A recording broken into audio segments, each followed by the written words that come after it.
அனைவருக்கு நன்றி. ரொம்ப மகிழ்ச்சியான ஒரு தருணம். இந்த படம் ரொம்ப ஸ்பெஷல் எனக்கு. ஏன்னா ஹரி அண்ணன், அப்புறம் என் தம்பி விஷால், சுகு எல்லாமே அண்ணன், தம்பி, தங்கச்சி, மாமன், மச்சான் இப்படி ரத்தம் சதைமான ஒரு படைப்பாக வந்திருக்கு. ஹரி அண்ணன் கூட ஒர்க் பண்ணும்போது வேகமாக கிராஸ் பண்ண தீ பிடிச்சிரும். அந்த மாதிரி டைரக்டர்ஸை பார்க்கும்போது அவ்வளோ சந்தோஷமாக இருக்கும் எனக்கு. நான் அவரை பார்த்துக்கிட்டே தான் இருப்பேன். உங்ககிட்ட இருந்து நிறைய விஷயம் கற்றுக்கிட்டேண்ணே. தேங்க்யூ. இந்த உழைப்பு தான், இந்த உழைப்பு உழைப்பு உழைப்பு அவ்வளோதான். அப்படி ஒரு சகோதரர். ரொம்ப சந்தோஷமாக இருக்குது. என் தம்பி விஷால், அண்ணன் தம்பினா அப்படி, அது அவ்வளோதான். அதுக்கு மேலே சொல்கிறதுக்கு வார்த்தையே இல்லை. ரொம்ப சந்தோஷம்.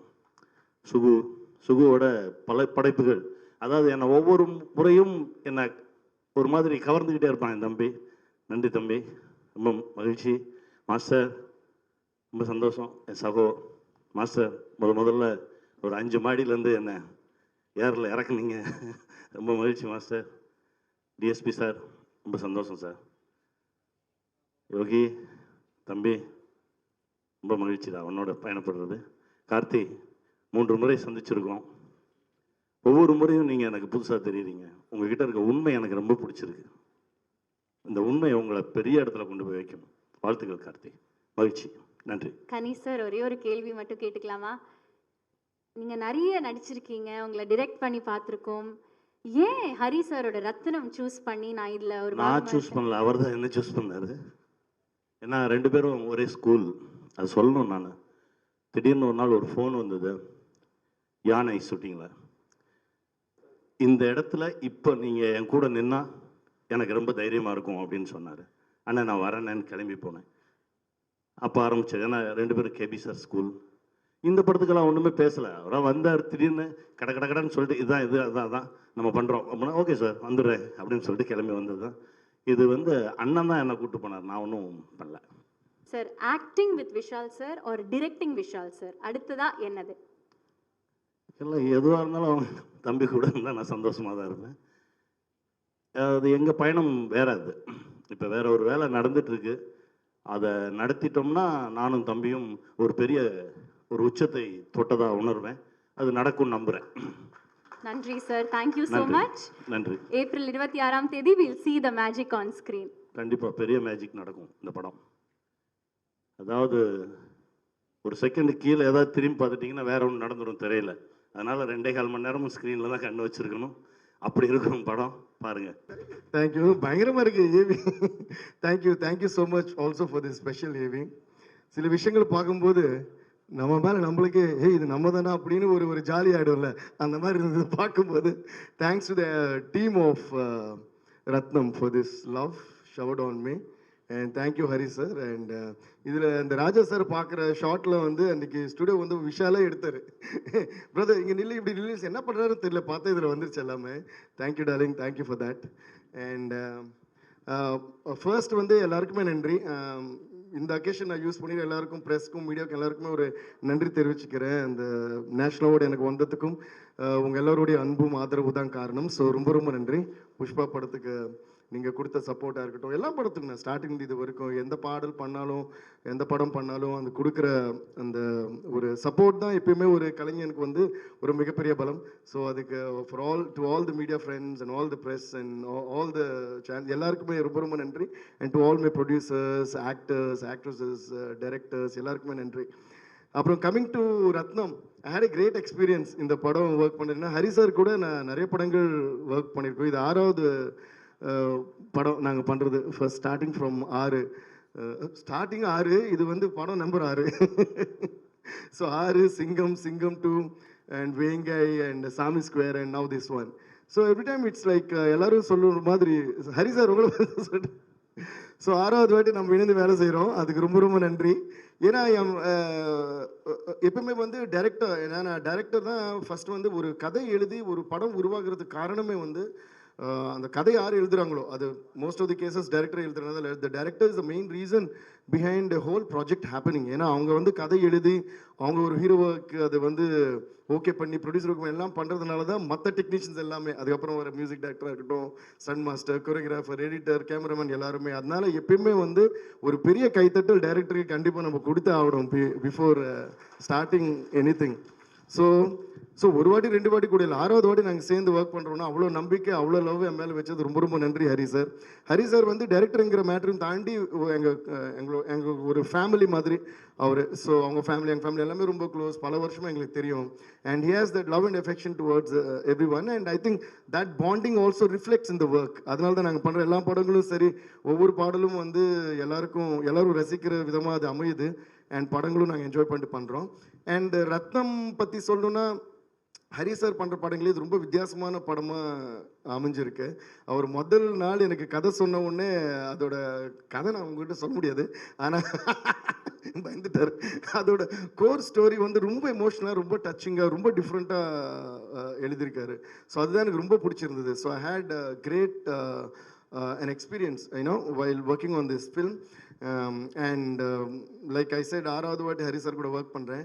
And my darling brother Vishal கூட வந்து இது first time we are working. நிறைய வாட்டி நாங்கள் ஒர்க் பண்ண வேண்டியது ஏதோ டைம் லைன் அது இதுன்னு சொல்லிட்டு அமையாமே இருந்தது. அது ஃபைனலாக ஒரு டிஃப்ரெண்ட்டான ஒரு படம். அதுவும் எங்கள் 2 பேருக்குமே பிடிச்ச ஒரு டைரக்டர் ஹரி சார் கூட நாங்கள் சேர்ந்து இணைந்து ஒர்க் பண்ணுறதுங்க 2 பேருக்குமே ஒரு சந்தோஷம்.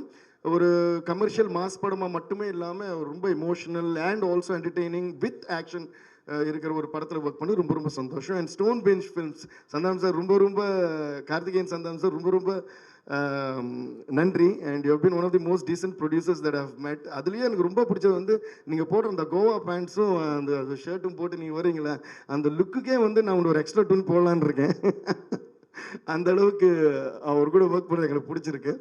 ஸோ யோகி பாபு சார், நானும் உங்களுடைய ஒரு ரசிகன். நீங்கள் ஸ்க்ரீனில் வரும்போது நீங்கள் வந்தவுடனே சிரிக்க ஆரம்பிச்சிடுவோம். அப்புறம் தான் நீங்கள் என்ன பேசுகிறீங்கன்னு தான் கேட்குறோம். ஸோ அந்த அளவுக்கு நீங்கள் வந்து ரசிகர்களை வந்து சம்பாதிச்சிட்டிங்க.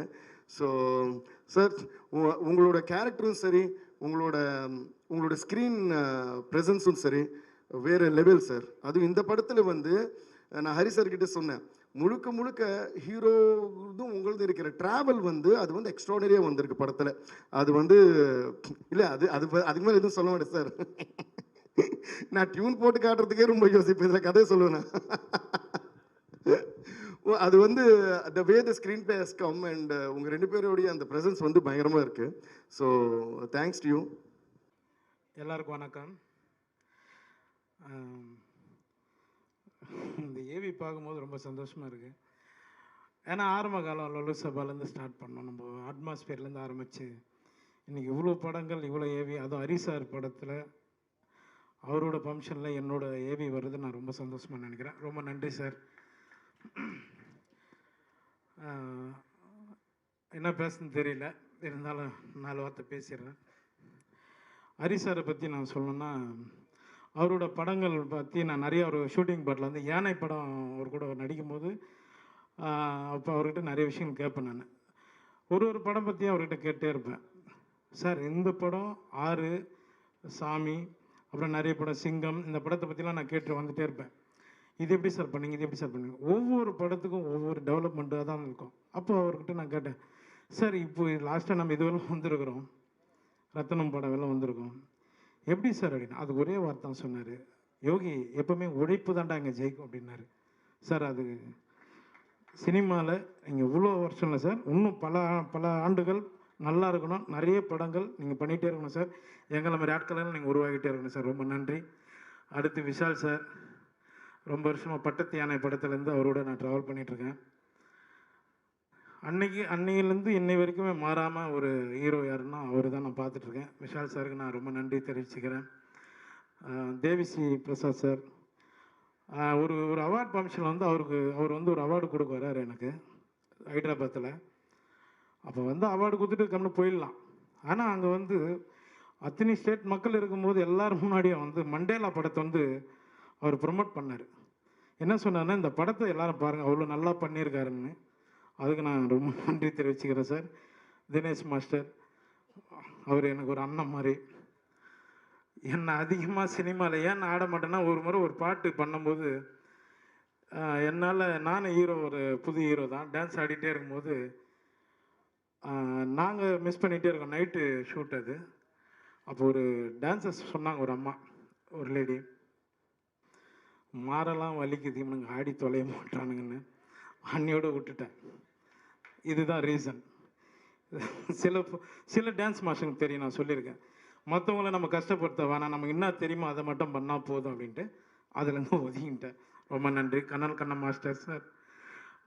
மாஸ்டர் பற்றி சொல்லணும்னா நிறைய படங்கள், எவ்வளோ ஆக்ஷன் பிளாக் பண்ணியிருக்காரு. இன்னும் நிறைய விஷயங்கள் அவரும் தமிழ் சினிமாவுக்கு நிறைய கொடுக்கணும். ரொம்ப நன்றி சார். சமுத்திரக்கனி அண்ணன், ஏதாவது ஒரு சின்ன தவறுனா முதல்ல ஃபோன், தம்பி கரெக்டாக ஃபாலோ பண்ணிக்கடா அப்படின்னாரு. அவருக்கு நான் நன்றி தெரிவிச்சுக்கிறேன். இங்கே யாரும் தெரிஞ்சு தப்பு பண்ண போகிறது கிடையாது. அப்போ ஒரு முறை சமுத்திரக்கனி என்ன சொன்னார் ஒரு விஷயத்த, ஆனால் இந்த பிஸ்னஸ்ன்றாங்கன்னா, நான் காமெடி ஆக்டரு, நான் எல்லா இடத்துலையும் காமெடின்னா, ஏன்னா இப்போ எல்லாமே நான் ஓப்பனாக சொல்கிறேன், நான் காமெடின்னு தான், எனக்கு லைஃப் லாங்கில் காமெடி இருந்தால் தான், அதுக்கு தான் நான் 23 வருஷம் போராடினேன். சரிங்களா? அதனால் என் தொழில் காமெடி தான், அதை நான் மிஸ் பண்ண முடியாது. அப்போ ஒரு முறை அவர்கிட்ட நான் கேட்டேன், என்னென்ன அப்படின்னு கேரவனில் உட்காந்து கேட்கும்போது, இது என்னென்ன பிஸ்னஸ்ன்றாங்க அப்படின்னு. அதுக்கு அவர் ஒரு பதில் சொன்னார், பிஸ்னஸ்ன்றது வந்து அது படம் முடிஞ்சதுக்கு அப்புறம் தாண்டா அது பேசுவாங்க, அது எனக்கு தெரியும். பட் ஆனால் அவருக்கு ஒரு வார்த்தை சொன்னார், என்னென்னா, கதை நல்லா இருந்தால் தான், ஒரு கதை தாண்டா ஒரு ஹீரோ உருவாக்கும், ஒரு பிஸ்னஸ் பண்ணணுன்னு. ரொம்ப நன்றிண்ணே. அதனால் நிறைய ப்ரொடியூசருங்களுக்கு நான் ஹெல்ப் பண்ணிட்டுருக்கேன். நல்ல கதை வரும்போது என்னோட பட்ஜெட்டை நான் கம்பெனி தான் நடிக்கிறேன். அதுக்கு நான் ரொம்ப நன்றி தெரிவிச்சுக்கிறேன் சமுத்திரக்கனி அண்ணனுக்கு. ரொம்ப சந்தோஷம். கார்த்திக் ஸ்டோன் பெஞ்ச், அவரோட நான் ஒரு படம் பண்ண வேண்டியதாக இருந்தது, அவரோட ஸ்டோன் பெஞ்சில் அது மிஸ் ஆச்சு. திரும்பவும் சேர்ந்து பண்ணுவோன்னு நினைக்கிறேன். ரொம்ப நன்றி எல்லாருக்கும், ரொம்ப நன்றிங்க. தேங்க்யூ. அடுத்த வெள்ளிக்கிழமை சம்மர் ஹாலிடேஸ் தொடங்குது. 26ஆம் தேதி ரத்னம் திரைப்படம் வரப்போகுது. இந்த பயணம், இந்த திரைப்படம் ரத்னம் ஏன் அப்படின்றது எல்லாரும் கேட்பாங்க. எனக்கு மார்க் ஆண்டனி வந்து ஒரு மிகப்பெரிய ஒரு திருப்புமுனை கொடுத்தது. தனஞ்சயன் சார் சொன்ன மாதிரி ஒரு 100 கோடி கிளப் அப்படின்றது ஒரு ஹீரோவுக்கு வந்து எப்போவுமே ஒரு அந்தஸ்து கொடுக்குறது. இவன் அவ்வளோதான் எப்போவுமே சொல்கிறது தான், சினிமா துறையில் வந்து அதிகமாக வந்து இவன் இதுக்கு மேலே போக முடியாது, இது அவ்வளோதான். அதுக்கப்புறம் டக்குன்னு வந்து ஒரு இயக்குனரோட போகும்போது, ஏங்க இந்த நேரத்தில் இந்த இயக்குனரோட எதுக்குங்க நீங்கள் பண்ணுறீங்க, அந்த ஆதிக்கோட எதுக்குங்க பண்ணுறீங்கன்னு, ஏங்க எனக்கு கண்டென்ட் பிடிச்சிருக்கு, கண்டிப்பாக அந்த கண்டென்ட் வந்து எனக்கு நல்ல இல்லைங்க ரிஸ்க் எடுக்கிறீங்கன்னு. பரவாயில்ல, நல்ல கண்டென்ட்டுக்கு ரிஸ்க் எடுக்கிறது தப்பு கிடையாதுன்னு. ஆனால் நீங்கள் தான் வந்து முன் வரிசையில் வந்து நீங்கள் அவனோட டேட் வாங்க போகிறீங்க, அடுத்து இந்த படம் ரிலீஸ் ஆகும் போதுன்னு சொன்னேன். அவங்க தான் ஆதிக்கு பின்னாடி வந்து இன்றைக்கி ஆதிக்கு ஒரு நல்ல ஃப்யூச்சர் கிடச்சிச்சு. அதுதான் எனக்கு ரொம்ப சந்தோஷம். என் தம்பிக்கு ஒரு நல்ல ஃப்யூச்சர் கிடச்சிச்சு மார்க் ஆண்டனியில். எனக்கு ஒரு நல்ல இவர் ஏதோ இந்த அண்ணன் சமுத்திரக்கனி அண்ணன் மாதிரி எனக்கு இன்னொரு அண்ணன் எஸ்.ஜே. சூர்யா கிடைச்சாரு, சுனில் அவர்கள் கிடைச்சாரு. அந்த மார்க் ஆண்டனி திரைப்படம் வந்து ஒரு மிகப்பெரிய வெற்றி அடைஞ்சது. அதுக்கப்புறம் எல்லாரும் வந்து ஆதிக்கு பின்னாடி சுத்த ஆரம்பிச்சிட்டாங்க டேட்டுக்காக. அதுக்கப்புறம் வந்து அதான் ஹரி சார் சொன்ன மாதிரி எப்போவுமே வந்து காது வச்சு எல்லாத்தையும் கேட்கணும். நல்லது கெட்டது எல்லாமே கேட்கணும். நம்ம கெட்டது நம்மளை பற்றி சொல்கிறாங்க, கேட்கக்கூடாது. நம்ம அது நெகட்டிவாக சொல்லும் போது கேட்கக்கூடாது, அப்படி இல்லை. அவர் சொன்ன மாதிரி சுற்றிக்கிட்டே இருக்கணும். நம்மளை பற்றி என்ன சொல்கிறாங்க, நம்ம ஏதாவது திருத்திக்கணுமா, இப்போ இருக்க நடிகர்கள் என்னென்ன பண்ணிகிட்ருக்காங்க அப்படின்றது ஒரு பக்கம். பட் ஒரு விஷயம் வந்து எனக்கு வீட்டிலே ஒரு பெரிய ஒரு இம்சை. எங்கள் அம்மா ஒரு மிக தீவிரமான ஒரு ஹரி சாரோட ரசிகர். இது வந்து நாங்கள் எப்போவுமே இது எதுவுமோ தெரில, 8 வருஷம் கழிச்சு ஒவ்வொரு வாட்டி நாங்கள் சேர்ந்து வரோம். தாமிரபரணி, அதுக்கப்புறம் பூஜை, அதுக்கப்புறம் இப்போ ரத்னம். ஒவ்வொரு வாட்டி நான் ஒரு படப்பிடிப்பு போயிட்டு இருக்கும்போது 2 கேரக்டர் இருக்காங்க எங்கள் வீட்டில். ஒன்று எங்கள் அப்பா, ஃபஸ்ட்டு படத்துலேருந்து இப்போ வரைக்கும் ஏதாவது என் பேர் வந்துடுச்சுன்னா முதல்ல வந்து பேப்பர் கட்டிங் வந்து காலம்பரை கீழே இறங்கி வந்து உட்காரும்போது அவர் ஒரு பேப்பர் கட்டிங் கட் பண்ணிகிட்டு இருப்பார். என்னென்னா என் பேர் வந்திருக்கு, தினத்தந்தி, மாலை மலர், ஏதோ ஒரு பேப்பரில் என் பேர் வந்திருக்கு. அது வந்து விஷால் நடிக்கும் செல்லமே, விஷால் கலக்கும் சண்டைக்கோழி, விஷால் வந்து இந்த படத்தில் தோல்வி அடைஞ்சார், அதெல்லாம் வந்து பேப்பர் கட்டிங்னா பரவாயில்ல. இந்த கேரக்டர் எங்கள் நயனா எப்படின்னா, விஷால் பேர் வந்தால் போதும், ஒரு நாள் திடீர்னு கீழே இறங்கி வந்து அவர் சின்சியராக பேப்பர் கட் பண்ணிட்டு இருக்காரு.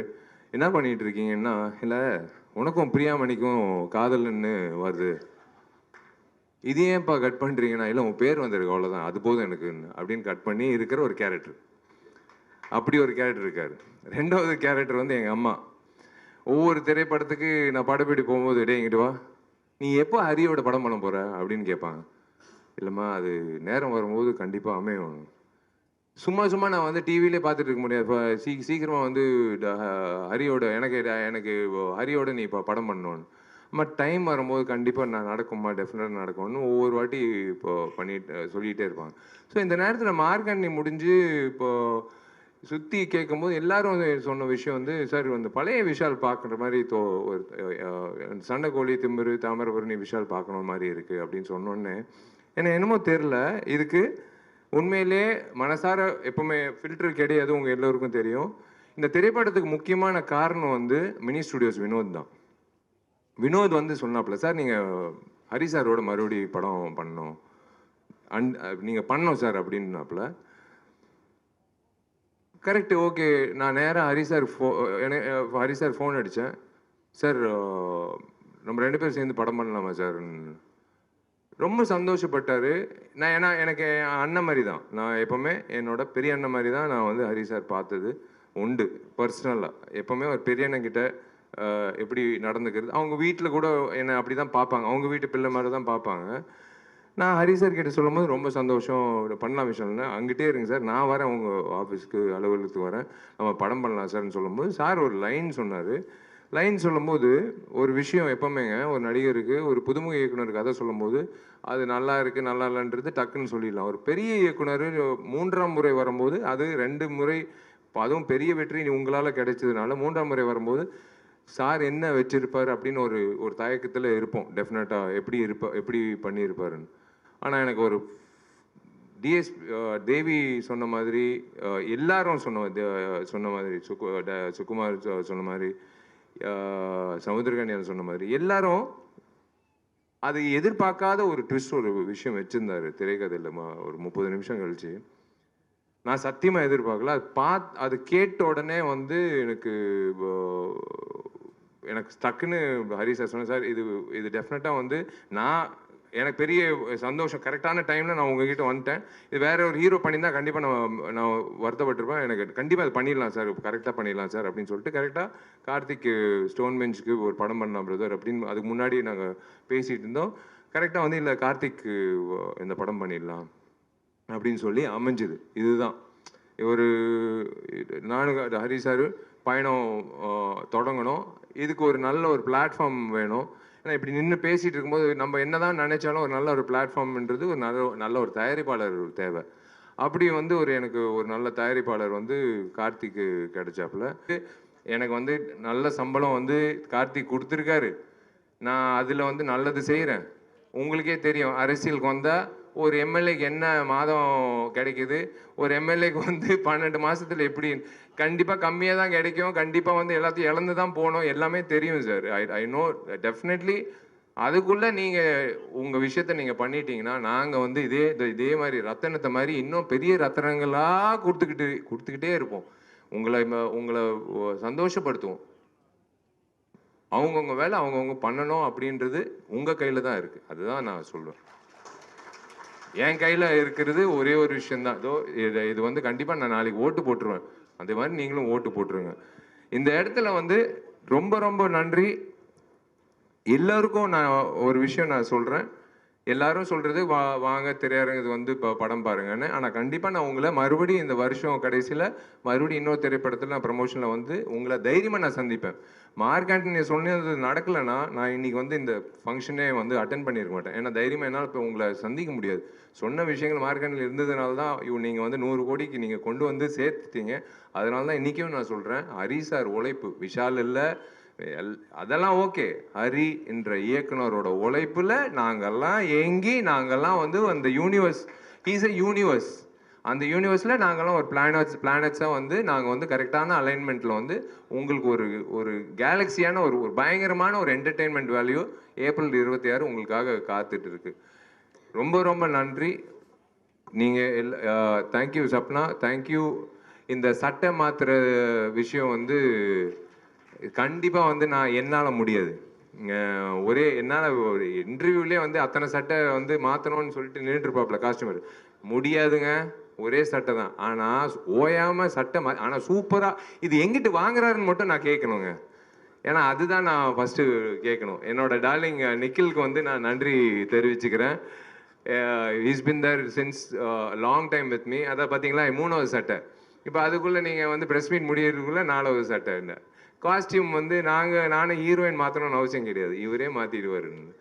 ஸோ இந்த நேரத்தில் வந்து I would like to say one thing. எனக்கு நீங்கள் சொன்னது கரெக்ட் தான். First song Rajasundaram master song காதலிக்கும் ஆசை இல்லைன்றது பயந்து பயந்து பயந்து நின்னேன். நல்ல வேலை எப்படியோ முடிச்சிட்டேன். அதுக்கப்புறம் வந்து ஏதோ இவர் உட்காந்துருக்காரு டார்லிங் தினேஷ் மாஸ்டர். அது எப்படி சொல்கிறதுன்னு தெரில. இந்த நட்பு எனக்கு ரொம்ப பிடிக்கும் அப்படின்னு 3 வார்த்தையில் சொல்லிடலாம். அது ஓகே. பட் என்ன ஒரு நடிகனா வந்து இவனும் வந்து செம்மையாக டான்ஸ் ஆட முடியும் அப்படின்னு நிரூபித்து காட்டினது பொறுமை வேணுங்க.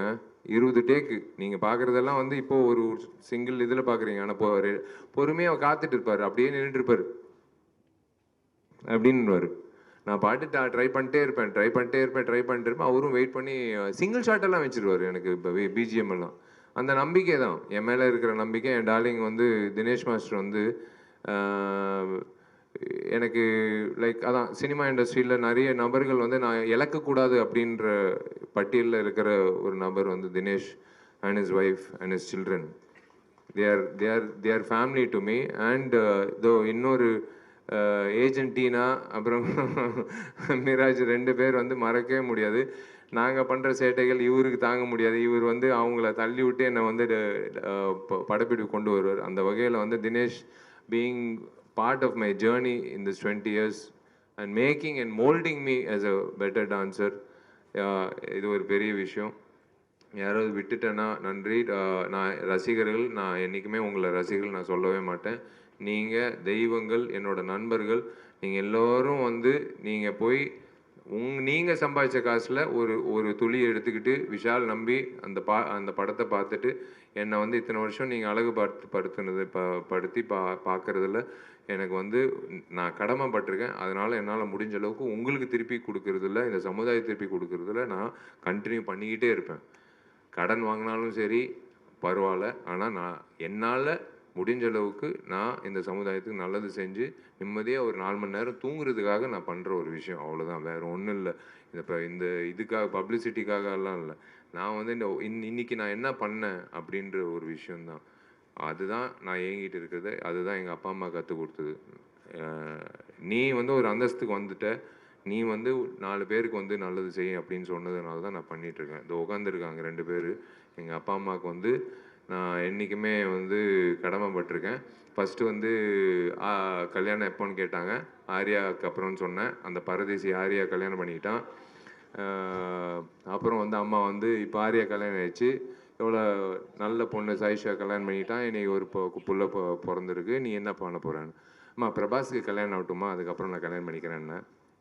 இப்போ வந்து அம்மா காத்துட்ருக்காங்க, ஃபோன் பண்ணி கேட்குறாங்க பிரபாஸுக்கு எப்போ கல்யாணம்னு. ஒருவேளை பிரபாஸுக்கு கல்யாணம் ஆச்சுன்னா சல்மான் பாய் இருக்கார், சல்மான் கானுக்கு ஆனதுக்கப்புறம் கல்யாணம் ஆகும். தேங்க்யூ. அனைத்து பிரசன்ட் மீடியாவுக்கும் ரொம்ப ரொம்ப நன்றி. ஆக்சுவலி இந்த தருணத்தில் நீங்கள் இங்கே இருந்து எங்கள் படத்துக்கு சப்போர்ட் பண்ணுறது ரொம்ப சந்தோஷமாகவும் இருக்குது. இவ்வளோ நேரம் பேஷண்ட்டாக வெயிட் பண்ணி நீங்கள் இருக்கிறது வந்து it is adds more value and support to it. ஒரு நல்ல ஒரு திரைப்படம் பண்ணியிருக்கோம். இங்கே இருக்கிற எல்லாரோட கடின உழைப்பில் ஒரு நல்ல படம் பண்ணியிருக்கோம். ஏப்ரல் 26ஆம் தேதி ரிலீஸ் ஆகுது.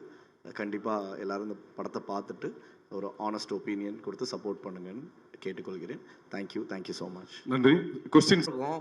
வார்த்தைகள்லாம் வந்து திருநெல்வேலி இந்த சரௌண்டிங்கில் இருக்கிறது வாழை தூக்கலை அப்படின்னு இருக்கும்.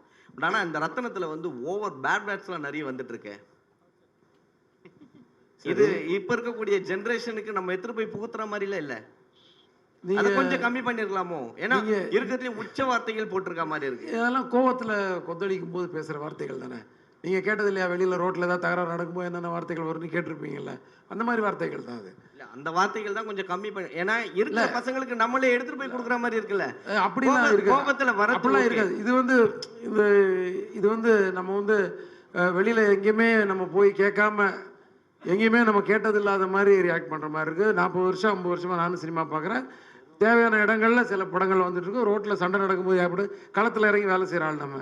எங்கெங்கே என்னென்ன மாதிரி பேசுவாங்க, எந்தெந்த கேரக்டர் என்னென்ன கோவம் வந்தால் எவ்வளோ வேகமாக அந்த கோவத்தை வெளிப்படுத்தும், அந்த கேரக்டராக தான் இது பேசியிருக்க தவிர இந்த வார்த்தையெல்லாம் எல்லாம் கண்டினியூ பண்ணுங்கன்றதுக்காகலாம் கிடையாது, அந்த எண்ணமும் கிடையாது. மேடையில் நீங்க பேசும்போது அதான் சொன்னீங்க, வயலன்ஸ் வந்து. மோகன்ராஜ் ஒரு நிமிஷம் அவர் பேசிட்டு இருக்காரு, கொஸ்டின் பதில் சொன்னதுக்கு அப்புறம் நீங்க கேட்கலாம். மேடையில் நீங்க பேசும்பொழுதும் வெட்டு குத்து அந்த மாதிரி ரத்தம் தெறிக்கிற மாதிரி அந்த மாதிரி தான் சொல்றீங்க. ஆமாங்க, நீங்கள் வந்து களத்தில் போய் இறங்கி பாருங்க. நீங்கள் ஒருத்தர் வந்து ரோட்டில் நின்று தகராறு பண்ணி ரோட்டில் போகிற ஒரு பொண்ணை கையை பிடிச்சி இழுப்பான். உங்களால் வீடியோ மட்டும் தான் எனக்கு எடுக்க முடியும், உங்களால் எதிர்த்து கேட்க முடியாது. கேட்டிங்கன்னா உங்களுக்கு தான் பிரச்சனை. இப்போ எவன் போய் சட்டையை பிடிச்சி இழுக்கிறானோ அவன் மேலே தான் கேஸ் போடுறதுக்கு 10 பேர் ரெடியாக இருக்கான். ஆனால் கையை பிடிச்சி இழுத்தவன் வந்து ஈஸியாக போயிடுவான். அந்த மாதிரி சூழ்நிலையில் தான் நம்ம இருக்கோம். அவனெல்லாம் அடிச்சு உதைக்கிறதுக்கு ஒரு ஹீரோ வேணும். அவனை அது நம்ம செய்ய முடியாது. நம்ம அதை வந்து நான் படம் மூலமா நான் செஞ்சிருக்கேன். நீங்க கேட்டீங்கல்ல மீடியா வந்து சட்டை பிடிக்குமான்னு, வீடியோ எடுக்குமான்னு கேட்டீங்கல்ல, அந்த வீடியோ எடுத்து நான் மீடியாவை சொல்ல. வெரி சாரி, நான் மீடியாவை சொல்ல, நான் மக்களை சொல்லிட்டு இருக்கேன். நான் நீங்கன்றது வந்து உங்களை மீடியாவை சொல்றேன். இல்ல நான் மீடியாவை சொல்ல சார். அவரு இல்ல ஒரு நிமிஷம், அவர் மீடியாவை சொல்ல, வீடியோ எடுக்கிறது. வீடியோ சொன்னாரு, வீடியோ வேற. எல்லா வீடியோ தான் நம்மளால எடுக்க முடியுது. நமக்கு ஆதங்கம் வந்து அந்த வீடியோ போட்டு இப்படி அநியாயம் பண்றாங்க பாருங்க, அவ்வளவுதான் போட முடியுது. ஆனா அதை வந்து சினிமா மூலமா நம்ம வந்து நிறைவேற்றி காட்டுறோம். டேய் 10 பேர் வீட்டு முன்னாடி நின்றுட்டு வீட்டை உடச்சிட்டு நிற்கிற பொசிஷன்லாம் இன்னைக்கு நாட்டில் நடந்துகிட்டு இருக்கு. அதனால தான் 6330 போலீஸ் ஸ்டேஷன் நம்ம தமிழ்நாட்டில் இருக்கு. இல்லைன்னா ஒரே ஒரு ஸ்டேஷன் இருந்தால் போதும் சென்னையில் மட்டும், எங்கேயுமே நல்லது நடந்துகிட்டு இருக்குன்னா. ஸோ அது அந்த நேரத்தில் ஒரு மனுஷன் எப்படி ரியாக்ட் பண்ணுவான்? எத்தனை வெட்டு குத்து கேஸ் ஒரு நாளைக்கு நடக்குதுன்னு கணக்கு இருக்கு தெரியுமா உங்களுக்கு? இதை வந்து நாங்கள் வந்து என்டர்டெயின் பண்ணல, இதுவும் இருக்குது சினிமாவில். ஆனால் அதை மீறி ஒரு விஷயம் இருக்கும் படத்தில், என்ஜாய் பண்ணுற மாதிரி, எமோஷன் ஆகிற மாதிரி, கண்கலங்கிற மாதிரி. அதையும் நான் சொன்னேனே, கண்கலங்கிற மாதிரி. இப்படி ஒரு விஷயங்கள்லாம் இருக்கா? பாசம்னா இப்படிலாம் இருக்கலாமா, நேசம்னா இப்படி இருக்கலாமா, ஒருத்தருக்கு அர்ப்பணிப்புன்றது இப்படி இருக்கலாமா, இதுவும் காட்டியிருக்கோம். நான் அதையும் சொன்னேன், இதையும் தான் சொன்னேன். இது வந்து ஒரு யூத்துக்காக ஒரு ஃபாஸ்ட்டாக ஒரு பேஸில் ஒரு கதை, ஒரு ஆக்ஷன். அது இன்னொன்று வந்து ஒரு ஃபேமிலிக்காக ஒரு ஏரியா, இன்னும் சின்ன பசங்களுக்காக ஒரு ஏரியா, நல்ல காமெடி. யோகி பாபு எங்கே போயிட்டாரு அவருக்கு, இந்த மாதிரி நிறைய விஷயங்கள் இருக்குது படத்தில். வந்து வெறும் வெட்டு குத்துலாம் பண்ணுறாள் நான் கிடையவே கிடையாது. முதல் படத்துலேருந்து இன்றைக்கு வரைக்கும் வெட்டு குத்தும் இருக்கும், ஆனால் கொஞ்சம் ஆறில் கொஞ்சம் தூக்கலாக இருக்கும். இப்போ இதுலேயும் கொஞ்சம் தூக்கலாக இருக்கும். அது ஒன்றும் நான் சொல்லிக்கிறேன், ஏன்னா நான் முதலே சொல்லிடுறேன். நான் கரெக்டாக நான் வந்து இப்போ வந்து மறைக்கல, நான் முதல்ல சொல்லிடுறேன், ஓட்டும் காட்டியாச்சு. நீங்கள் பேசும்போது அந்த கிளைமேக்ஸ் தெரிஞ்சுது, அவ்வளோ வேகமாக இருந்தது. நிறைய படம் ஸ்பீடாக தான் இருக்கும் உங்கள் படம், இந்த படம் அதை விட பயங்கர ஸ்பீடாக இருக்கும் போல் இருக்குது. இந்த படத்தில் எல்லா படத்தையும் தாண்டி என்ன ஸ்பெஷலாக இருக்கும்? ஸ்பெஷல் நான் சொன்னேன் இல்லையா முதல்ல, வந்து நிறைய வந்து ஒரு ஆக்ஷனுக்கு வந்து ரீசனபிள் ஆக்ஷனாக இருக்கும். அதுதான் ஸ்பெஷலாகவே நான் சொல்லுவேன். ஏன்னா ஆக்ஷன் படம் இப்போ வந்து ஒரு போலீஸ் படம்னு எடுத்தால் போலீஸோட எக்ஸ்க்ளூசிவாக பண்ணணுன்னு நான் கொஞ்சம் போராடி நிறைய விஷயங்களை கேதர் பண்ணி, அதான் ஆடியன்ஸை வந்து ரெஸ்பெக்ட் பண்ணுறது தான் அது. அவங்க வந்து ஒரு இன்ட்ரெஸ்ட்டாக ஃபாலோ பண்ணுறதுக்கு எவ்வளோ கேதர் பண்ண, அதே மாதிரி ஆக்ஷன் வரும்போது எவ்வளோ நம்ம வந்து அதை வந்து இன்ட்ரெஸ்ட்டாக கொடுக்குறோம். ஏன்னா ஆக்ஷன்றது ஆனால் மக்களுக்கு கண்டிப்பாக தெரியும், இது கன்ஃபார்மாக இது வந்து ஒரு சினிமா தானே தெரியும். அதை வந்து எவ்வளோ இன்ட்ரெஸ்ட்டாக கொடுக்குறோம், எவ்வளோ யதார்த்தமாக கொடுக்குறோம், அது உண்மையிலே அந்த ஆக்ஷன் தேவையானதாக ஆக்குறோம் ஸ்க்ரீன் பிளேயில். இது வந்து தேவை. ஒருத்தர் வந்து இந்த மாதிரி ஒரு அநியாயம் பண்ணும்போது எடுத்து மிதிக்கணும்டா தூக்கி போட்டு நமக்கு தோணும். அது நம்ம ஒரு ஹீரோ மூலமாக நம்ம மனசில் உள்ள கொந்தளிப்பெல்லாம் வந்து சினிமாவில் வந்து நம்ம ஹீரோ மூலமாக, ரத்னம் மூலமாக, அது ரத்னம் விஷால் மூலமாக இப்படி அப்படி போயிட்டே இருக்கும். அது அவ்வளோதான். விஷால் சார், ஏப்ரல் 26ஆம் தேதி விஷால் சார் இங்கே ஏப்ரல் 26ஆம் தேதி ரத்னம் படம் வர மாதிரி இருந்தது. அது கூட வந்து அரண்மனை 4 வர மாதிரி இருந்தது. நீங்கள் சில கேள்விகள் கேட்டீங்க, சில கோவப்பட்டீங்க. இப்போ அரண்மனை 4 May 3 போயிருக்கு. அந்த அரண்மனை டைரக்டர் வந்து உங்க ரொம்ப நெருங்கி நண்பர் சுந்தர் சி சார் தான். அவருக்கு என்ன அண்ணன், நண்பர் இல்லை அண்ணன். அப்போ அவருக்கு ஒரு வருத்தம் இருக்காது, அவருக்கு என்ன சொல்ல வரீங்க? ஐயோ, நான் வந்து தள்ளி போக சொல்லி நான் சொல்லிங்க, எனக்கு அந்த அதிகாரம் இல்லையே. நான் யாருங்க இன்னொரு படம் தள்ளி போக சொல்றதுக்கா? நான் அந்த மாதிரி பயன்படுத்தவே முடியாது. நான் அந்த மாதிரி பாவம்லாம் பண்ண மாட்டேங்க. எல்லா படமும் ஓடணும். காம்படிஷனில் வந்து 8 லைன் ஏன் போடுறாங்க? 100 மீட்டர் ரேஸில் எதுக்கு ஒருத்தர் மட்டும் ஓடல? உசைன் போல்ட் மட்டும் ஓடினா நீங்கள் பார்ப்பீங்களா? 8 பேர் ஓடுறதுல உசைன் போல்ட் ஜெயிக்கிறது தான் நம்ம சுவாரஸ்யமாக பார்க்குறோம். அந்த 100 மீட்டரில் அந்த 10 செகண்ட் வந்து எப்படி பார்க்குறோம்? அது மாதிரி தான் சினிமா துறையில் வந்து காம்படிஷன்ன்றது தவிர்க்க முடியாத விஷயம். சோலோ ரிலீஸ் கிடைக்கிறது வந்து ஒரு அபூர்வமான விஷயம். இப்போ மார்க் ஆண்டனி செப்டம்பர் 15 கிடைச்சிச்சு, அந்த மாதிரி ஏப்ரல் 26 கிடைச்சிச்சு. இப்போ நான் சொன்னதுனால தள்ளி போச்சுன்னு அப்படிலாம் நான் எனக்கு தெரியாதுங்க. அவங்க கிட்ட தான் நீங்கள் கேள்வி கேட்கணும். நான் என்னால் வந்து நான் யாரும் தள்ளி போங்க, தயவு செஞ்சு எல்லாரும் விலகுங்க, நான் மட்டும் ஜெயிக்கணும் அப்படியெல்லாம் என்றைக்குமே நான் யோசிச்சதே கிடையாதுங்க. நான் சத்தியமாக அந்த மாதிரி யோசிச்சதே கிடையாது.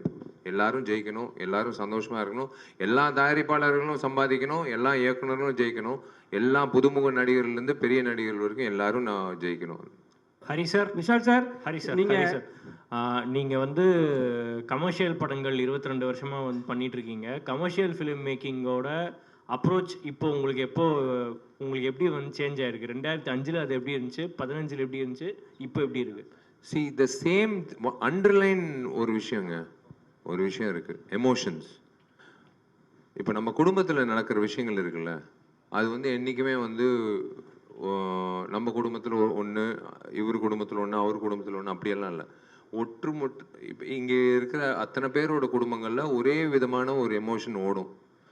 அது சண்டைகள் இருக்கலாம், அது எமோஷ்னல் விஷயங்களாக இருக்கலாம், சில வந்து சம்பவங்களை சந்திக்க வேண்டிய சூழ்நிலைகள் சந்திக்க வேண்டிய விஷயங்களாக இருக்கலாம். இதெல்லாம் வந்து நாங்கள் ஏன் வந்து அதான் சார் சொன்ன மாதிரி we take a leaf out of reality எங்கிட்டிருந்து வருதுன்னா, நாங்கள் நியூஸ் பேப்பரில் படிக்கிற விஷயங்கள், நாங்கள் டிவியில் படிக்கிற விஷயங்கள் தான். சும்மா வந்து கற்பனையாக ஏலியன் மார்ஸில் நடக்கிற விஷயத்தெல்லாம் நாங்கள் திரைப்படமாக பண்ணுறதில்ல. இங்கிட்டு நடக்கிற தமிழ்நாட்டில் நடக்கிற விஷயங்கள் தான் நம்ம வந்து பண்ணுறோம். ஆனால் நீங்கள் சொன்ன மாதிரி மாற்றங்கள் வந்து டெக்னாலஜியில் மாறலாம், ஆனால் எமோஷன் எப்போவுமே மாறவே மாறாது. ஒரே ஒரு எமோஷன் தான். அது வந்து லவ்வாக இருக்கட்டும், அது வந்து பெற்றோர்களோட ஒரு ரிலேஷன்ஷிப்பாக இருக்கட்டும், அது ஒரு புருஷன் பொண்டாட்டி மத்தியில் இருக்கட்டும், எதுவாக இருந்தாலும் எமோஷன் இஸ் த சேம். அதை எப்படி வந்து இன்னைக்கு இருக்கிற நீங்கள் சொன்ன மாதிரி டெக்னாலஜி வைஸாக வந்து ஒவ்வொரு திரைப்படம் வந்து காட்டுறாங்க. இந்த இன்ஸ்டாகிராமில் அதில் வந்து சோஷியல் மீடியாவில் முக்கியத்துவம் கொடுக்குறாங்க. அதெல்லாம் வளர்ச்சி நம்ம பார்த்துருக்கோம். இப்போ சினிமாலேயும் வளர்ச்சி வந்து ஓடிடி. எப்பயோ சொன்னார் கமல் சார், அது அவர் சொல்லும் போது எல்லாரும் வந்து அவரை வந்து ஒரு வழியாக்கிட்டாங்க. ஆனால் அவர் சொன்னது தான் இன்றைக்கி நடக்குது ஓடிடி பிளாட்ஃபார்ம். ஸோ அதுதான் வளர்ச்சி. அதே மாதிரி தான் ஹரி சாரோட திரைப்படம் வந்து தாமிரபரணி நம்ம வந்து பண்ணோம், பூஜை பண்ணோம். ஆனால் அதே ஆடியன்ஸ் வந்து இன்றைக்கி வளர்ந்து வந்திருக்காங்க. ஸ்கூலில் படிக்கிறவங்க இன்றைக்கி வந்து வேலைக்கு போகிறாங்க, காலேஜை படித்தவங்க கல்யாணம் ஆகிடுச்சு. இந்த மாதிரி வந்து வளர்ச்சி வரும்போது அவங்க வந்து படங்கள் பார்க்கும்போது ஒரு விஷயம் வந்து எதிர்பார்ப்பாங்க. இவங்க 2 பேர் சேர்ந்து வராங்களே, என்ன கொடுக்க போகிறாங்க அப்படின்னு தான் நினச்சி பார்ப்பாங்க. ஸோ அந்த விஷயத்தில் வந்து அண்டர் கரண்ட்டில் இருக்கிற பேஸ் எமோஷனில் வந்து we have upgraded, he has upgraded how to show that emotion and at the same time how to make it presentable. நம்ம என்ன ஒரு உணவு சாப்பிடும்போது கூட அவங்க வந்து எப்படி ப்ரெசென்ட் பண்ணுறாங்கன்றது முக்கியம். சும்மா டேபிளில் அப்படி தூக்கி போட்டால் இதை சாப்பிடு அப்படின்னு சொன்னால் சாப்பிடுவோமா? அவங்க வந்து எப்படி ப்ரெசென்ட் பண்ணுறாங்க ஒவ்வொரு ரெஸ்டாரண்ட்டில் அப்படின்றது வச்சு தான் நம்ம வந்து சாப்பிட்றோம். உணவு அதே மாதிரி தான் நாங்கள் கொடுக்குற உணவு, என்டர்டெயின்மெண்ட் உணவு, அது வந்து அப்கிரேட் பண்ணி சார் பண்ணியிருக்காரு. இந்த காலகட்டத்துக்கு இப்போ இருக்கிற யங்ஸ்டர்ஸுக்கு, இப்போ இருக்கிற ஆடியன்ஸுக்கு எப்படி தேவைப்படுதோ அந்த மாதிரி. அதுதான் சொல்கிறேனே, அதான் 5 நிமிடங்கள் சிங்கிள் ஷாட்டாக பண்ணுறதெல்லாம் வந்து இந்த படத்தில் ஏன் வந்து அவ்வளோ உழைப்பு வச்சு இப்போ பண்ணுறது காரணம் வந்து இதெல்லாம் ஒரு புதுசாக இருக்கும் பார்க்கும்போது. ஹரி சார் படங்கள்லே புதுசாக இருக்கும் பார்க்குறதுக்கு. இப்போ இது எப்படி எடுத்தாங்க, எப்படி ஹரி சார் எக்ஸிக்யூட் பண்ணார், நாங்கள் எப்படி யோசிச்சோமோ அதே மாதிரி ஆடியன்ஸும் யோசிப்பாங்க. விஷால் சார், நீங்கள் வந்து விஷால் சார் இங்கே சொல்லுங்க விஷால் சார், சார் மார்க் ஆண்டனியில் வந்து நீங்கள் மார்க் கேண்டீன்ல வந்து நீங்க 100 கோடி வசூல் சொல்லிட்டீங்க. இங்க சென்டர்ல ஒரு நிமிஷம் ஏஞ்சிட்டு உட்காருமா, கை தூக்கு. சொல்லுங்க சார், சொல்லுங்க பிரதர். மார்க் கேண்டீன்ல வந்து 100 கோர்ஸ் கிராஸ் பண்ணியாச்சு, சந்தோஷம். ரத்தனமும் அதே மாதிரி கிராஸ் பண்ணிட்டோம், வாழ்த்துக்கள் சார். இப்போ என்னன்னா ஹரி சார் படம்னாவே வந்து ஒரு ஜானர் இருக்கும், ஃபுல்லாக ஃபைட் சீன் எல்லாமே. இந்த வந்து உங்ககிட்ட கதை சொல்லும் போது இது 2-3 வார்த்தைகள்லாம் வருது உள்ள. விஷால் சார் வந்து இது எப்படி எடுத்துக்கினாரு? இல்லை, அதுதான் நான் சொல்கிறேனே, ஹரி சார் சொல்கிற கதையை வந்து நான் அவர் சொல்கிற விஷயங்கள் வந்து ஒரு விஷயம் நான் ஓப்பனாக சொல்கிறேங்க. இவர் வந்து எல்லாரும் நினைப்பாங்க ஒரு இயக்குனர் சொல்கிறது அப்படியே ஒப்பேற்றணும், அதெல்லாம் ஸ்கூல் காலேஜில் படிக்கிற டெக்ஸ்ட் புக்கில். ஆனால் இயக்குநர்களுக்கு வந்து சொல்லும் போது, சார் இப்படி ஒரு விஷயம் பண்ணால், ஆமாம் பண்ணலாமே, இப்படி கூட பண்ணலாமே அப்படின்னு ஃப்ளெக்சிபிளாக இருக்கிற இயக்குநர்களோட ஒர்க் பண்ணும்போது வேற ஒரு அவுட்புட் வரும். ஏன்னா அவர் வந்து காது வச்சு கேட்பார் எல்லாரும் என்ன சொல்கிறாங்கன்ற ஒரு விஷயம். ஸோ அந்த விஷயத்த வந்து அதான் சொன்னார், ஒரு எமோஷன் ஒரு பொண்ணு மேலே, அதுவும் வந்து சில சில காட்சிகள் இருக்குது, இவன் கோவப்படணும். நீங்கள் படம் பார்க்கும்போது அட்ரா ஆகணும் அப்படின்னு சொல்கிறது தான் வந்து எனக்கு கிடைச்ச அந்த மாஸ் ஹீரோ. இவர் பண்ண அந்த சண்டைக்கோழியில் என்னது காசியா அப்படின்னு சொல்லிட்டு பஸ்ஸில் இறங்குறான்ல, அன்னைக்கு வந்து ஆடியன்ஸ் சொன்னான் அட்ரா ஆகணும் அப்படின்னு சொல்லி. அதுதான் வந்து ஒருத்தன் விஷால்ன்ற ஒரு ஆக்ஷன் ஹீரோ பிறந்தான். அதே மாதிரி தான் தாமிரபரணிலையும் அதே மாதிரி தான் பூஜை. அதே மாதிரி ரத்னத்தில் வந்து நீங்கள் படம் பார்க்கும்போது ஒவ்வொரு வாட்டி ஹீரோ வந்து கோவப்படுறதுக்கு ஒரு காரணம் இருக்கும். அந்த காரணம் வந்து ஒரு மிக சிறந்த ஒரு விஷயத்துக்கான ஒரு காரணமாக இருக்கும். அவனுக்கா சண்டை பண்ண தெரியும் அதனால பண்ணுறான் அப்படியெல்லாம் இல்லை. அது ஒரு கரெக்டாக வந்து இது அடிக்கக்கூடிய ஒரு விஷயம், இந்த இடத்துல கோவம் காட்டக்கூடிய ஒரு விஷயம் அப்படின்றது தெரியும். சார் விஷால் சார் இங்கே சார் தேவராஜ். Yes sir. ஆர்யாவை கல்யாணம் பண்ணணும் அப்படின்னு சொல்லி வெயிட் பண்ணீங்க. அதுக்கப்புறம் நடிகர் சங்கத்துக்கு கட்டிடம் கட்ட முடியணும் அப்படின்னு வெயிட் பண்ணீங்க. இப்போ பிரபாஸையும் சல்மான் கானையும் வேணும்னே வம்புக்கு இழுத்துருக்கீங்க. உங்களுக்கு என்ன திருமணத்தின் மேல என்ன வெறுப்பு? அப்படியே நாங்கெல்லாம் திருமணம் பண்ணிட்டு இருக்கோம், நல்லா சந்தோஷமா தான் இருக்கோம். உங்களுக்கு ஏன் வந்து ஒவ்வொரு நாங்கெல்லாம் சந்தோஷமா இருக்கோம், திருமணம் ஆகிருக்கோம் அப்படின்னு சொல்ல, நாங்கெல்லாம் திருமணம் ஆயிருக்கோம், சந்தோஷமா இருக்கும். ஆமா, அது ஏன் இல்ல அது ஏன் வந்து அவாய்ட் பண்ற மாதிரியே இருக்கு? திருமணம் அவாய்ட் எல்லாம் இல்லைங்க. சரிங்க, ஒரே ஒரு விஷயம், சினிமா பொறுத்த வரைக்கும் வந்து நான் வந்து இவரை படப்பிடிப்பு 80 நாட்கள் இல்லை 90 நாட்கள் சார் சொல்கிறத நான் செய்யணும், ட்ராவல் ஆகணும். அதே மாதிரி தயாரிப்பாளோட ட்ராவல் ஆகணும், தேவியோட ட்ராவல் ஆகணும், எல்லாரோட மாஸ்டரோட ட்ராவல் ஆகணும், தினேஷ் மாஸ்டரோட ட்ராவல், எல்லா சுகுமாரோட ட்ராவல் ஆகணும். எல்லாரோட ட்ராவல் ஆகிறது ஒரு விஷயம். ஆனால் ஒரு பொண்ணோட ட்ராவல் பண்ணுறது வாழ்நாள் பூரா ஒரு ட்ராவல் பண்ணுற ஒரு விஷயங்க. கல்யாணன்றது சாதாரண விஷயம் எனக்கு கிடையாது. அவங்களுக்கு வந்து முக்கியத்துவம் கொடுக்கணும், உணர்வுபூர்வமாக இருக்கணும், அவங்களுக்கு நேரம் ஒதுக்கிடணும். நம்ம வந்து அதுக்கேற்ற மாதிரி வந்து அந்த மாதிரி ஒரு டைம் லைன் வரணும். ஸோ கண்டிப்பாக கடவுள் வந்து எனக்குன்ட்டு அந்த டைம் கொடுப்பாரு. நானாக சொல்கிறேனே, திரும்பவும் சொல்கிறேன், சொன்னதுக்கப்புறம் நாங்கள் செஞ்சிட்டோம்ல, அதாவது செஞ்சதுக்கப்புறம் நாங்கள் சொல்வோம் நாங்கள் சொன்னது செஞ்சிட்டோம்லன்னு. நீங்கள் சொல்கிற அந்த கட்டடம் வந்து இந்த வருடம் வந்து கார்த்தி மூலிமா கண்டிப்பாக, ஏன் உழைப்பெல்லாம் விட்டுருங்க, கார்த்தியோட உழைப்புனால இந்த வருஷம் வந்து கண்டிப்பாக கட்டிடம் வந்துடும். நீங்கள் சொல்ல முடியாது. இந்த வருடம் வந்து நீங்களே அந்த பட்டு வேஷ்டி பட்டு சட்டை போட்டுக்கிட்டு நீங்கள் சொல்லுவீங்க, விஷால் நான் தான் கேள்வி கேட்டேன், இந்த வருஷம் கல்யாணம் ஆச்சு, என்னால் தான் கல்யாணம் ஆச்சு, நீங்களே சொல்கிறதுக்கான வாய்ப்பு கூட இருக்குது. அது அவர் கையில் இருக்குது. விஷால் சார், ஹரி சார், இங்கே சார் முன்னாடி வந்து ஒரு ப்ரெஸ் மீட்டில் வந்து நீங்கள் சொல்லியிருந்தீங்க 4 கோடி 3 கோடி பணம் வச்சுருவங்க எல்லாரும் தயவு செஞ்சு ஓடிடுங்க, படம் பண்ணாதீங்க அப்படின்னு. இப்போ ஸ்டேஜில் பேசும்போது சொல்கிறீங்க சிறு படங்களுக்கு ஆதரவு தரணும், அதுதான் என்னோட குறிக்கோள் அப்படின்னு சொல்கிறீங்க. நான் ஓப்பனாக சொன்னால் அது கான்ட்ரவர்சி ஆகுது. ஓப்பனாக வந்து அதான் இப்போ பாருங்களேன், இப்போ ஓப்பனாக வந்து ஹரி சார் ஒரு விஷயம் சொன்னார், பிரதர் கேட்டார், சார் சொன்னார், அதுதான் நான் திரும்பவும் சொல்கிறேன். நான் வந்து ஒரு அக்கறையோடு நான் வந்து சொல்கிறேன், நான் ஒரு வெறுப்போடு நான் சொல்ல. சின்ன தயாரிப்பாளர்கள் வந்து பாவம் ஒரு கைடன்ஸ் இல்லாமல் இருப்பாங்க. ஃபஸ்ட் டைம் உள்ளே வரும்போது யார் அணுகணும், எப்படி வந்து அந்த திரையரங்குகள் கிடைக்கும், யார் டிஸ்ட்ரிபியூட்டராக வந்து இது பண்ணலாம், எதுவுமே இல்லாமல் வந்து எதுவுமே இல்லாமல் வந்து வெறும் காசை வச்சுக்கிட்டு வந்து படம் எடுக்கிறவங்க நிறைய பேர் இருக்காங்க. அவங்களுக்கெல்லாம் சொல்கிற ஒரே விஷயம், தயவு செஞ்சு கொஞ்சம் கிளாரிட்டியோடு இருங்க. நீங்கள் போடுற முதலீடு எப்படி உள்ளே வரப்போகுதுன்றது முன்கூட்டியே நீங்கள் யோசிச்சுக்கோங்க. ஓடிடி வாங்க போகிறாங்களா, சேட்டலைட் வாங்க போகிறாங்களா, மார்க்கெட் இருக்கா, இது வந்து திரையரங்கம் வந்து இப்போது ரிலீஸ் அப்படின்னு நீங்கள் பார்த்தீங்கன்னா, இப்போ வந்து ஃபஸ்ட்டு 3 நாள் தான் கலெக்ஷன் தான். 4வது நாள் ஃபஸ்ட்டு வாரம் வந்து 80% கலெக்ஷன் ஃபஸ்ட்டு வாரம், 2வது வாரம் வந்து மீதி 20%, 3வது வாரம் வந்து பெருமைக்காக ஓட்டுறது. சத்தியமாக நான் சொல்கிறேன், இது பெரிய படத்துக்கும் சரி. 3வது வாரம் 4வது வாரம் வந்து ரிப்பீட் ஆடியன்ஸ் எல்லாம் சில படங்களுக்கு 1 in a million அப்படின்னு சொல்லுவாங்களா, அந்த மாதிரி அபூர்வமான விஷயங்கள். இப்போ சின்ன திரைப்படங்களுக்கு நான் சொல்கிற ஒரே விஷயம், திரும்பவும் நான் அன்றைக்கி நான் சொன்னேன், நீங்கள் என்ன கேட்குறீங்க, தோனியை போய் கேளுங்களேன். நம்ம விசில் அடிக்கிறோன்னா அவர் 6 அடிக்கும்போது அவரும் ஒரு படம் எடுத்தார், அவர்கிட்ட மைக் நீட்டி கேளுங்களேன், அவர் முதலீடு அவர் போட்டார் காசு என்ன எவ்வளோ வந்தது திரும்ப வந்ததுன்னு நீங்கள் கேளுங்க, உங்களுக்கு அந்த பதில் வரும். ஏன் என்ன கேட்குறீங்க, நான் சொல்கிறது வந்து எனக்கு எனக்கு இருக்கிற எக்ஸ்பீரியன்ஸில் நானும் சின்ன படம் எடுத்திருக்கேன். ஜீவான்ற திரைப்படம் நானும் வந்து ரிலீஸ் பண்ணியிருக்கேன். கரெக்டாக ஜெயலலிதா அம்மா வந்து அரெஸ்ட் ஆனாங்க.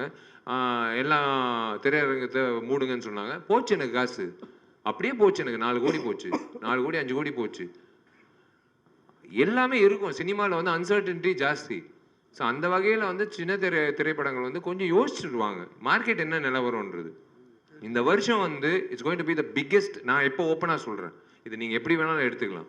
இந்த வருஷம் வந்து it's going to be the biggest acid test for Indian film industry. Not south இந்தியில் சின்ன படங்களில் பெரிய படங்களில் இந்தியன் ஃபிலிம் இண்டஸ்ட்ரிக்கு தேவையான ஒரு விஷயம் பொறுமை.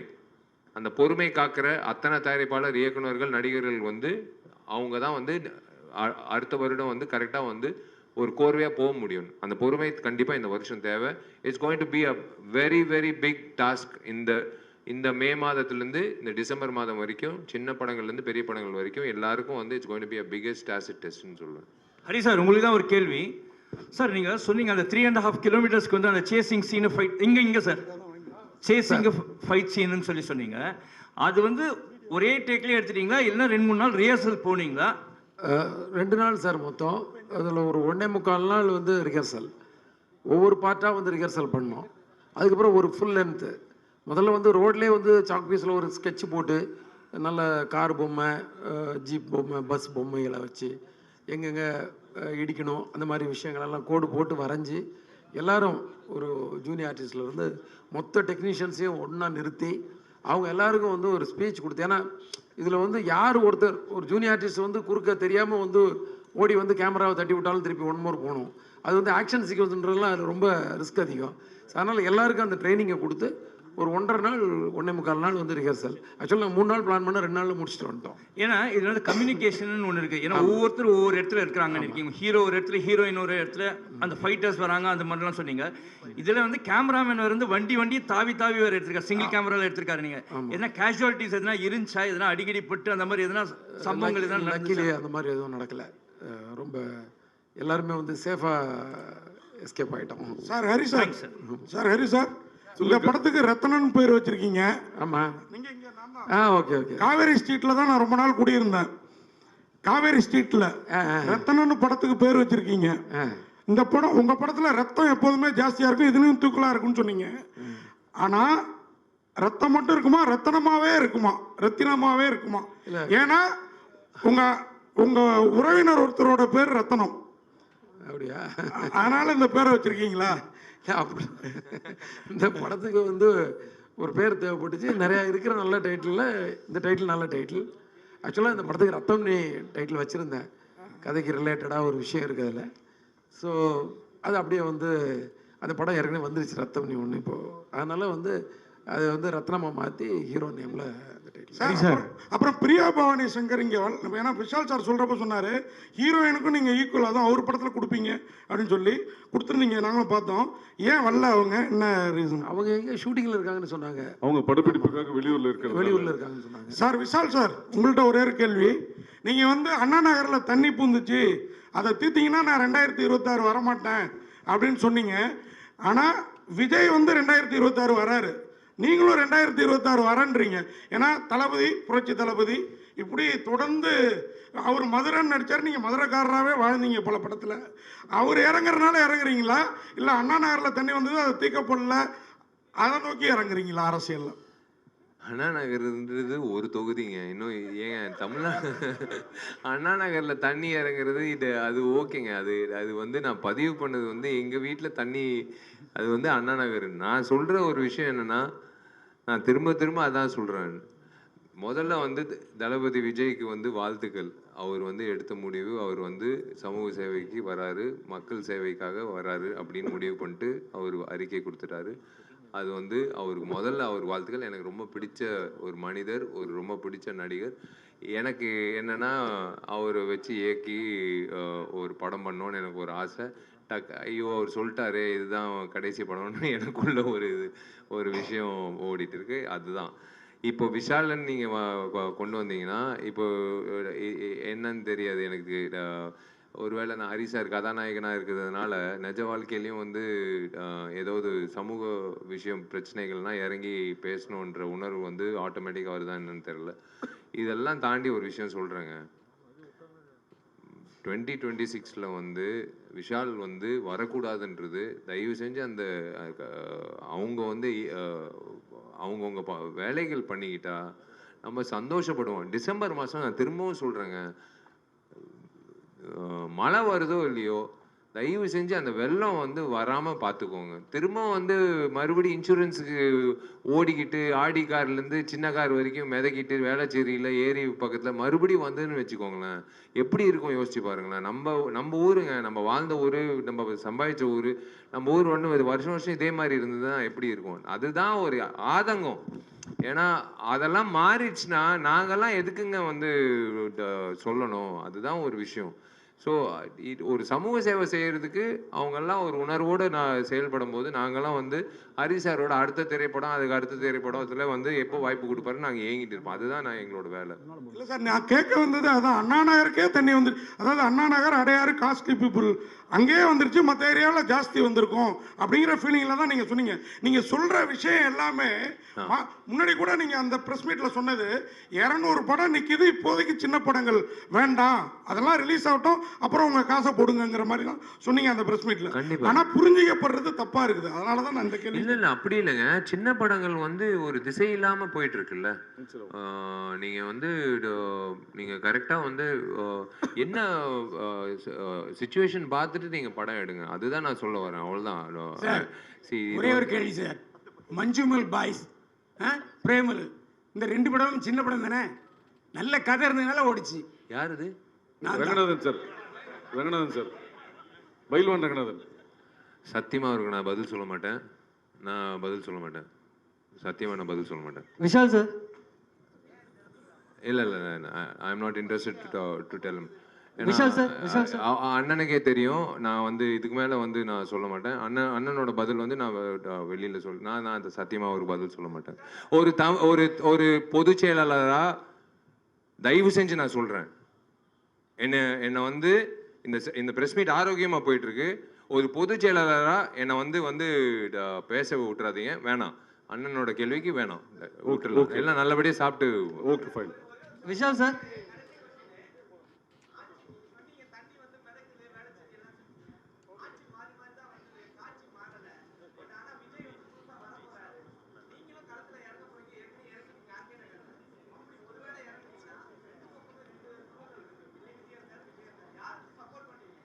ஏங்க ஒருத்தருக்கு நல்லது பண்ணுறதுக்கு ஏங்க சப்போர்ட் வேணும்? நீங்கள் பண்ணிட்டு போயிட்டே இருங்க. சப்போர்ட் எல்லாம் வந்து அவங்க வந்து ஒரு ஈக்குவேஷனு, காம்பினேஷன், பர்மிட்டேஷனு, இந்த கான்ஸ்டிடென்சியில் யூரோ நிப்பாட்டினா அதெல்லாம் அப்படியெல்லாம் யோசனை இல்லைங்க. நான் நல்லது பண்ணணும், அவ்வளோதான். அந்த நோக்கம் தான். இவங்க சப்போர்ட் வேணும், அவங்க சப்போர்ட் வேணும், அந்த மாதிரி வந்து எடுத்த உடனே வந்து அந்த மாதிரி எல்லாம் யோசிக்கிறது இல்லை. பண்ணணும், அவ்வளோதான். நல்லது பண்ணணும்.